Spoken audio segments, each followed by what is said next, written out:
Germain Nouveau va rencontrer dans sa vie plusieurs personnages qui vont le marquer vraiment de manière assez définitive, et notamment va faire la rencontre d'Arthur Rimbaud.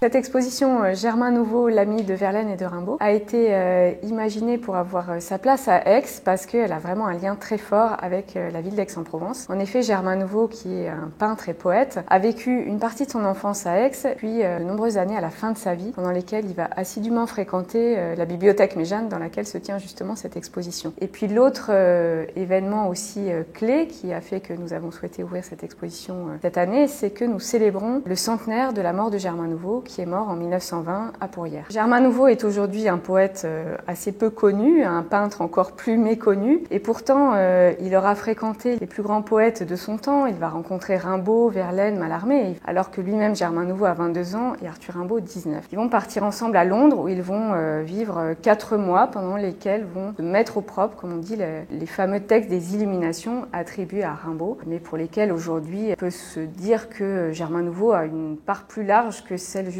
de contribution à l'écriture. Il va écrire lui-même de très beaux textes, de très beaux vers. Si on veut connaître un petit peu la poésie de Germain Nouveau, on en a un très bel exemple dans un quatrain que Germain Nouveau a envoyé à Stéphane Mallarmé. Sans verte étoile au ciel ni nébuleuse blanche, sur je ne sais quel styxte morne au centre de l'eau magnifique qui vibre autour de lui sur l'eau, mélancoliquement mon esprit fait la planche. Il va peindre aussi des tableaux que l'on connaît peu, mais qu'on peut découvrir dans l'exposition et qui sont de belle qualité. Et puis c'est quelqu'un qui va avoir une vie tout à fait extraordinaire, puisqu'il va vivre une seconde partie de sa vie dans l'ascèse, dans l'ombre la plus totale, qu'il va rechercher, et il va finir dans la fosse commune. Donc il a un destin vraiment très très étonnant, et c'est cet aspect-là que nous voulions faire découvrir dans l'exposition, suivre un homme dans sa vie, sur ses traces, mieux le comprendre à travers son œuvre et son parcours de vie. Dans l'exposition, on va découvrir à la fois des manuscrits autographes écrits par Germain Nouveau, mais aussi de savoureux petits croquis, des petits dessins que s'échangeaient Germain Nouveau et ses compagnons Verlaine et Rimbaud dans des lettres, dans une correspondance assez suivie qu'ils avaient, avec des petits dessins qui évoquent des scènes de vie entre